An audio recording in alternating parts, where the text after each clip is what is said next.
Hey, my name is Roger Craig Smith, and you lucky person, are listening to the Sound Architect podcast. Lucky you. Hello, and welcome to the Sound Architect podcast. I am your host, Sam Hughes, and as you just heard, today I am joined by Roger Craig Smith. Welcome back, Roger. How are you? Thank you. Thanks for having me back. I'm doing very well. I mean, all things considered.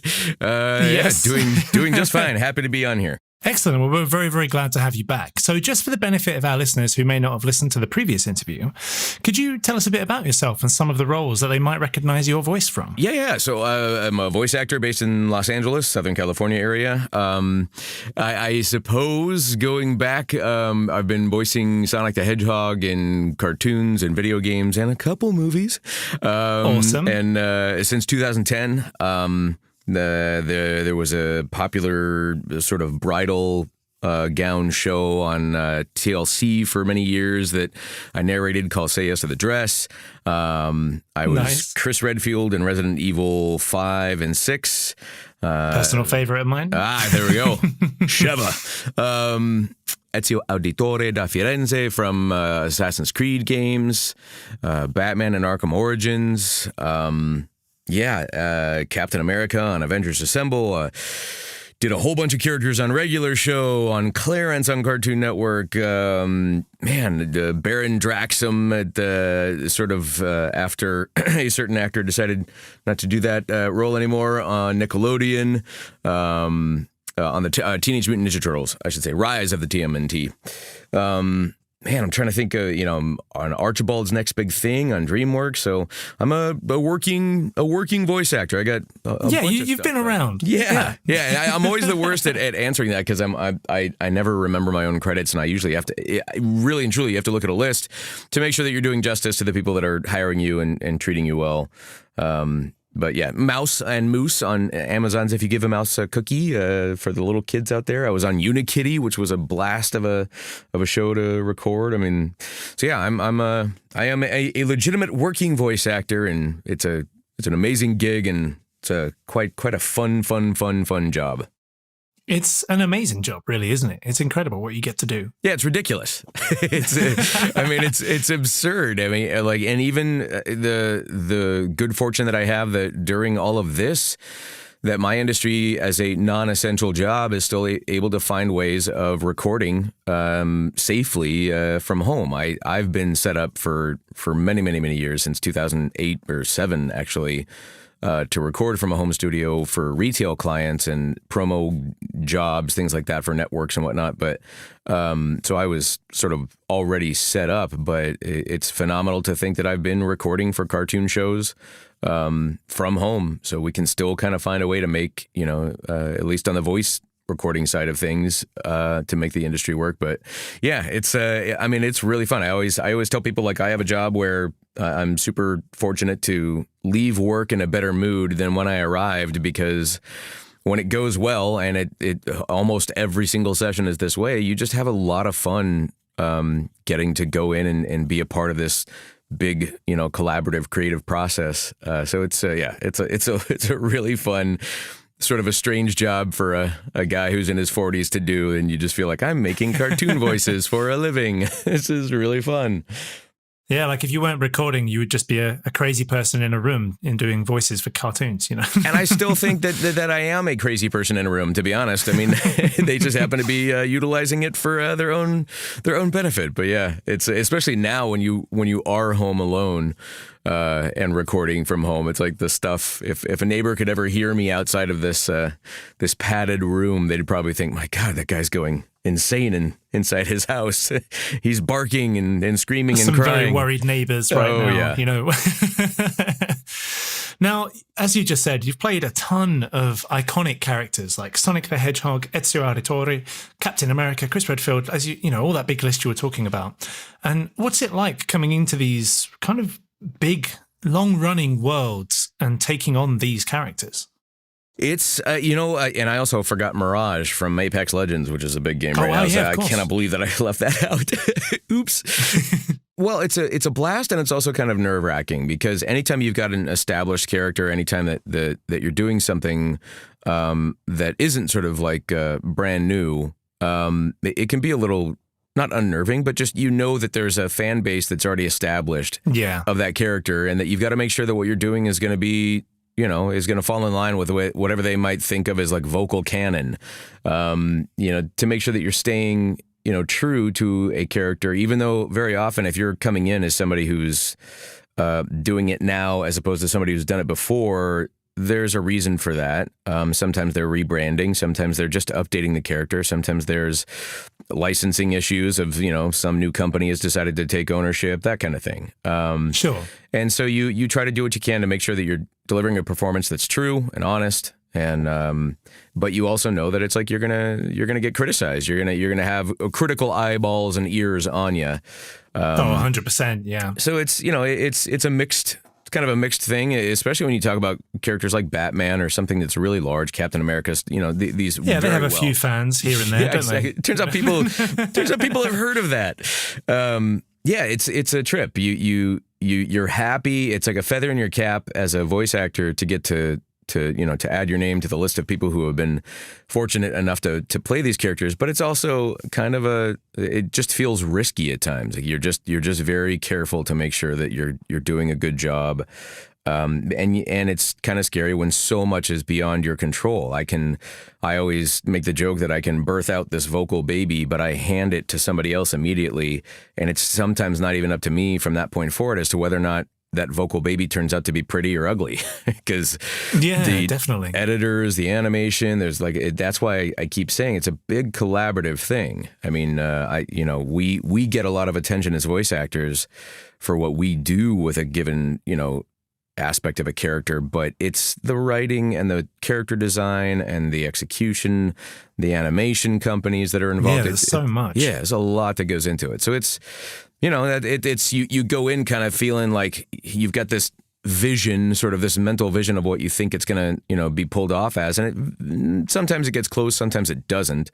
But it's not your job to weigh in on that. So it can be a little bit like, oh boy, I hope this goes well. Because it's not up to me, but then you try not to think of it in the middle of the performance so you can just execute and, do the best job you can do.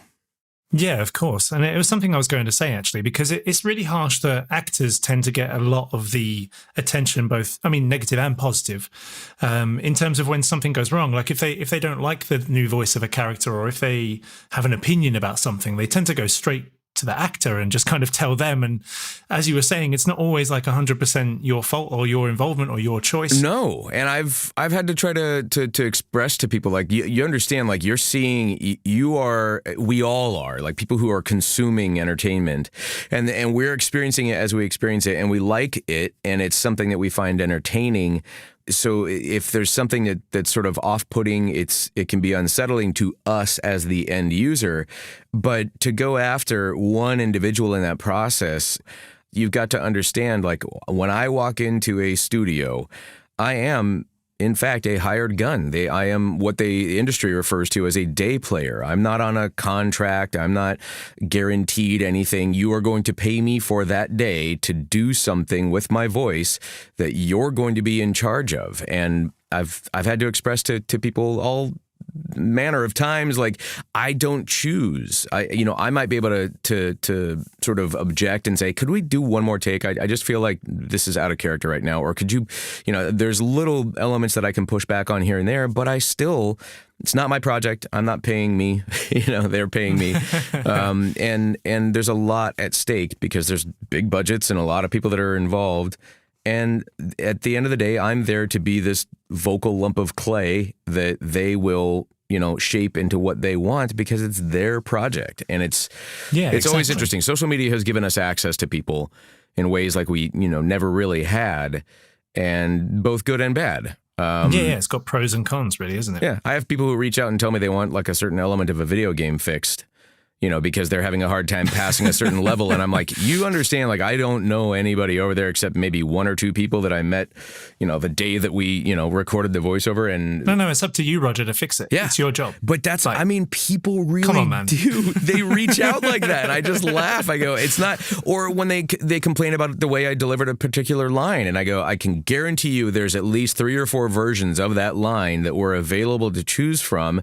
And maybe there was something technically wrong with one of the other takes, or maybe there's just the person who wanted it done that way had a very specific reason for it. And could you not be so myopic or self-centered as to think that just because it didn't go the way that you wanted it to, that something needs to be fixed? It's like, and yet people, they'll just reach out, like, and it's a loud vocal minority of people that really usually complain.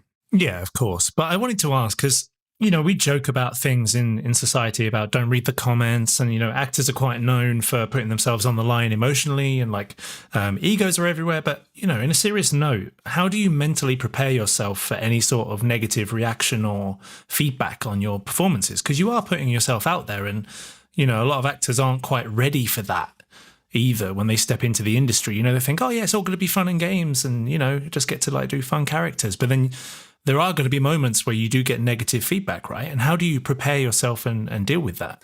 It's funny. I don't know about preparing. I mean, I think that's one of those things where, like, when you suddenly get the call and hey, you booked, you booked Batman. Say for Arkham Origins, it was like, okay. And if I'm sitting in that booth and at all worried about how someone's going to receive this while I'm trying to execute on my job, chances are I'm not doing my job very well, because I'm not trying to commit to a line or act. I'm at that point trying to do something that I think someone else is either going to like or dislike, or or not dislike, that kind of thing. And in terms of like the preparation for it, there's times where it just comes from so far out of left field.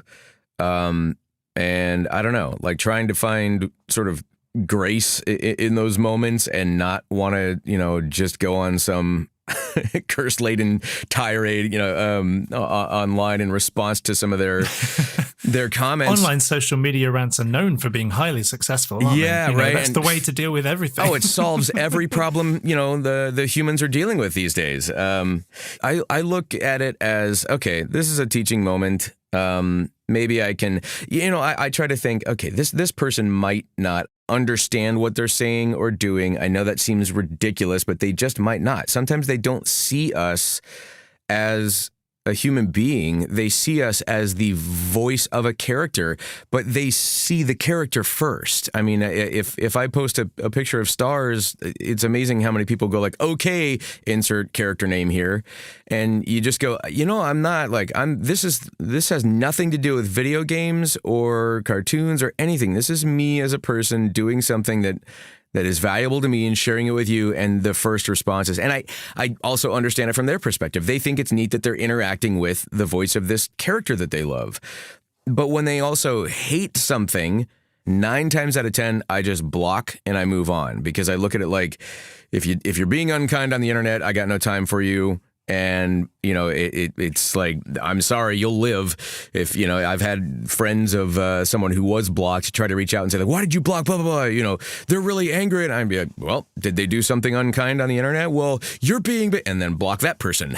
I just go, yeah, it's like, I'll block you too. It's like, guess what? Like, you're learning a lesson. You're figuring out that sort of behavior online is really not very effective. You've lost, as I call it, the privilege of my audience at this point. So we have no interaction anymore, and you'll be fine. You'll go on with life, and I'll go on with life, and everything will be okay. But I also tend to try to like look at the person's profile first and see if maybe I'm interacting with somebody who is through their other interactions online, they're either just a troll, or maybe it's somebody who might be on the spectrum, who is unaware of like social cues and things like that like they're, so I try to be kind, and maybe there's a chance for me to say, hey, what you said, has the potential to hurt somebody's feelings. I understand you're a fan of this other person, or you're a fan of this other way that it was done, but reaching out and telling me that can be harmful and hurtful. And very often you'll have somebody who just all of a sudden says, "Oh my gosh, I'm so sorry. I didn't, I didn't mean it like that. I was angry." And you go, "Yeah, great. Okay, cool. But remember, we're humans kind of bouncing around here. Yeah, we're people too." Yeah. So to me, that's just a societal thing because it doesn't matter what the industry is.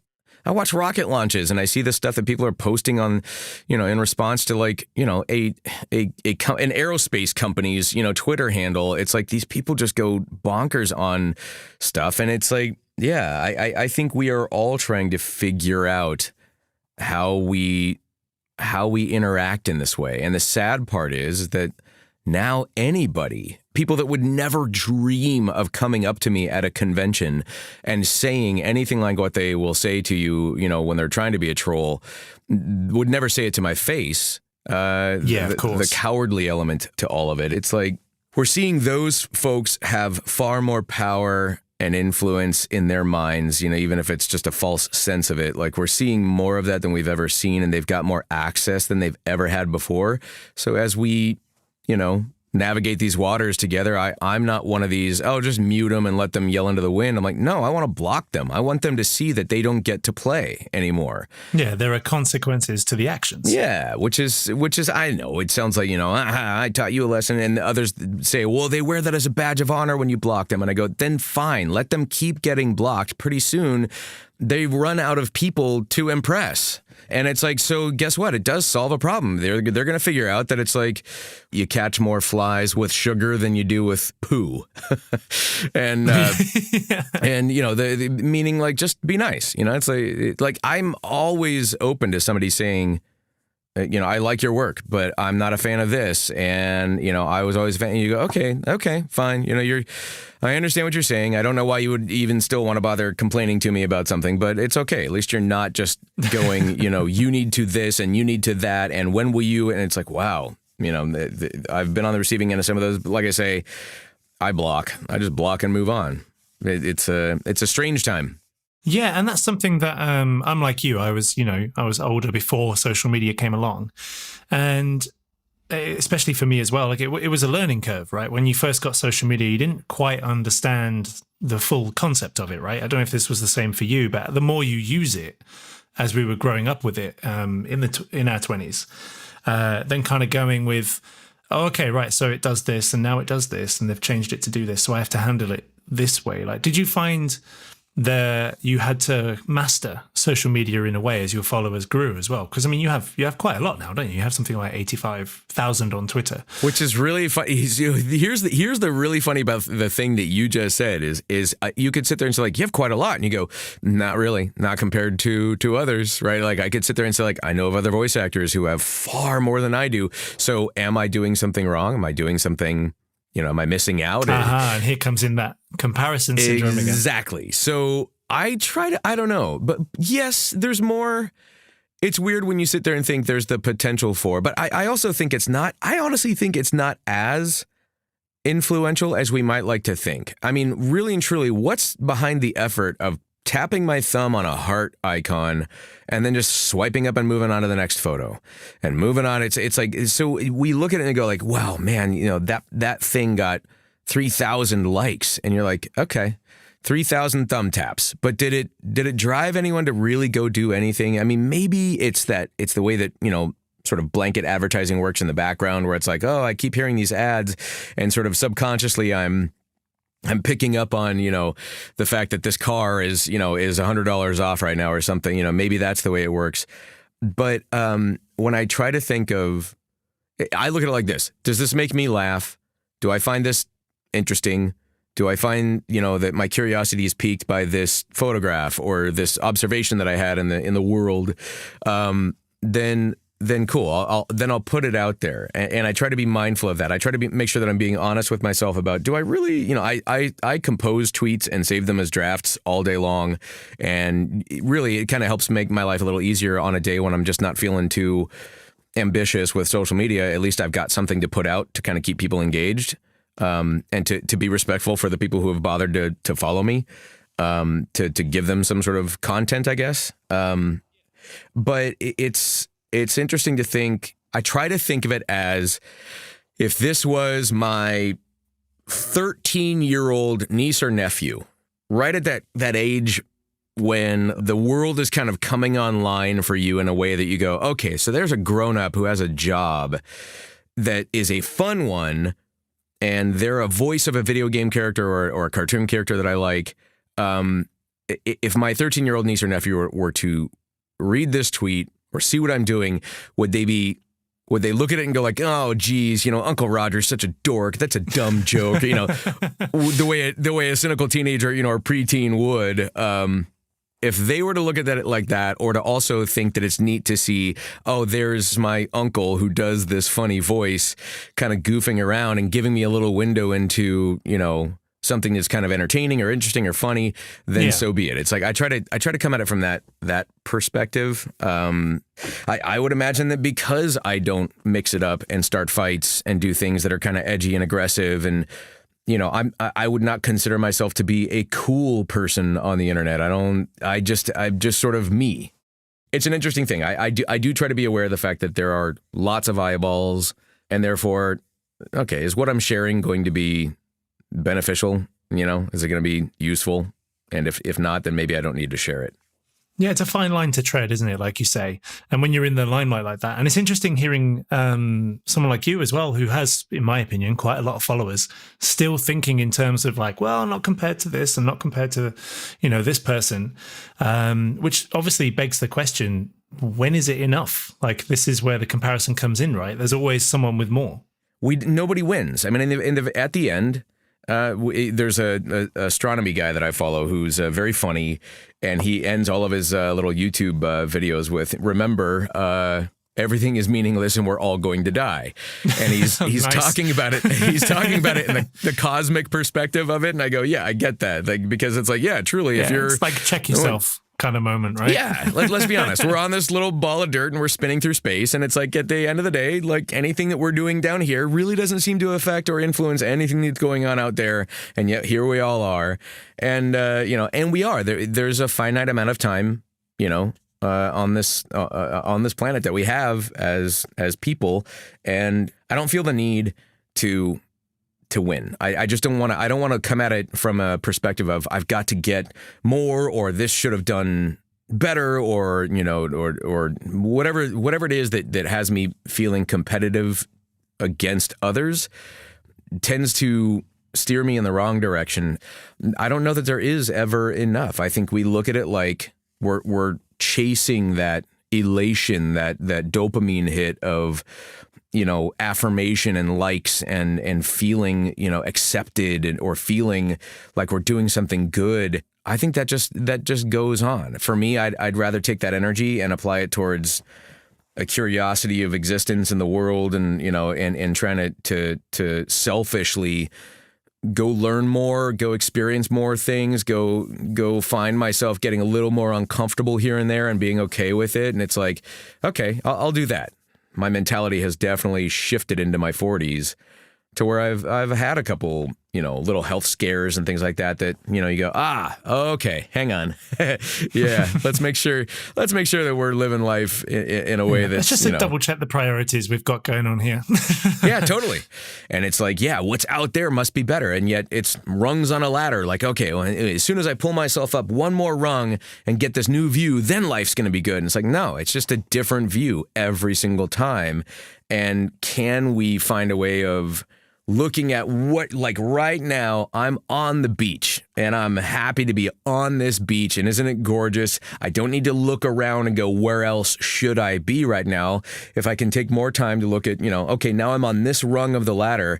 The view is not what I expected it to be from where it was 10 years ago, but it's still a pretty damn good view, and I can be okay with that, right? I mean, I should still strive for wanting to see what maybe the next rung has. So find a way to kind of like be okay in the now, while also understanding that you should strive for something different and go get a little more uncomfortable, because it's going to take a little more effort and got to burn some calories to pull yourself up on the next rung. But don't think that it's the fix, and don't look at the rest of the rungs on the ladder as wasted time or, something wrong. Because again, it's like I say, the health scares and stuff like that kind of had me kind of going, oh, I see what people mean by at least you got your health.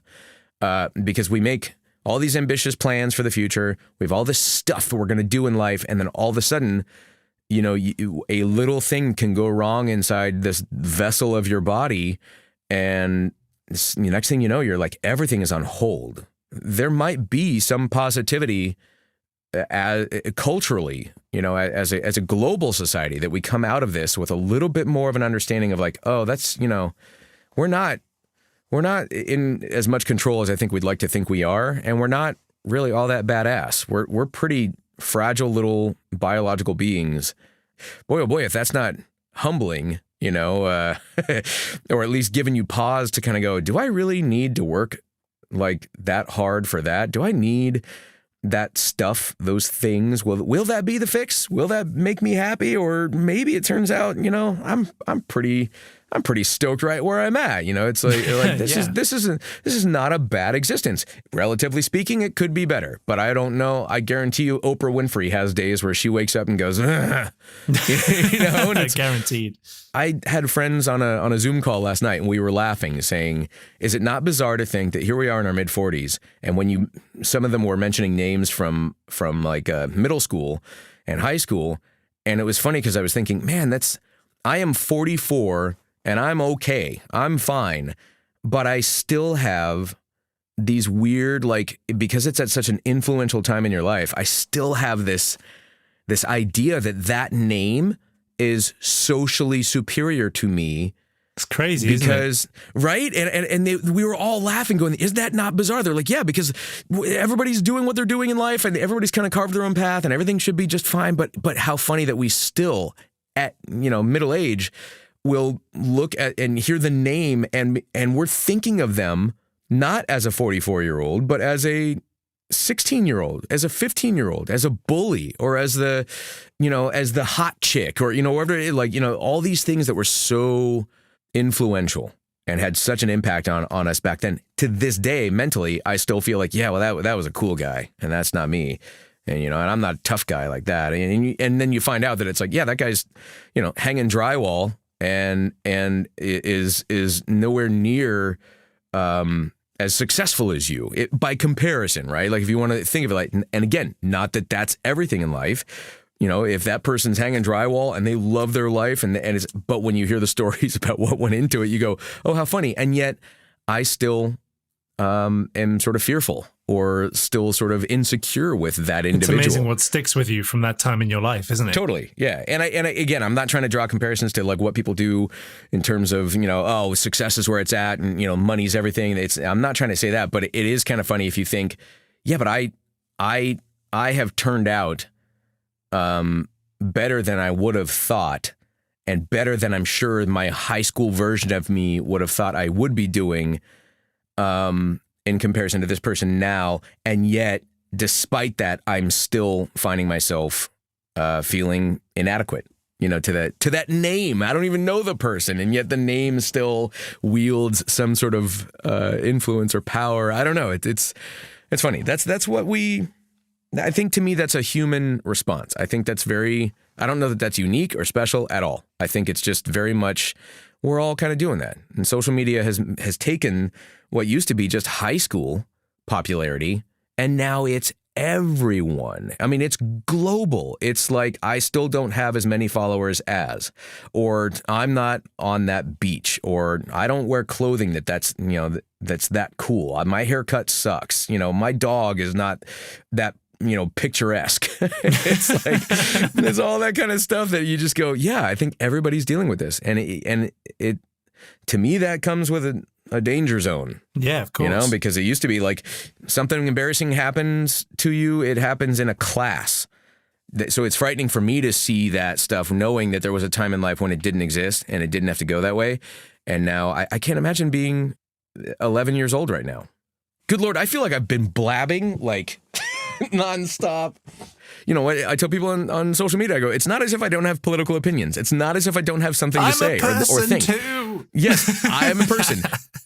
Well, I mean, speaking of the current situation, as you were just saying, what is your current routine like then? Because you were just saying how you've been recording from home for years, so that's kind of fine. But everyday life that surrounded recording at home in your studio surely has changed. Yes and no. It's kind of interesting. I'm kind of socially a little awkward in that, like, I'm at my best when I'm kind of quiet and sort of small at home. I do better in a smaller group than I do in a larger group. And for quite a few years now, I've gotten a little bit, like I've been hermiting quite a bit. And so, it's not as if I'm out there going like, man, I miss all that social interaction that I was never really participating in. I mean, it's like we get a beer with a buddy, but I don't necessarily say like, let's get the entire cast and crew of this together and let's just go do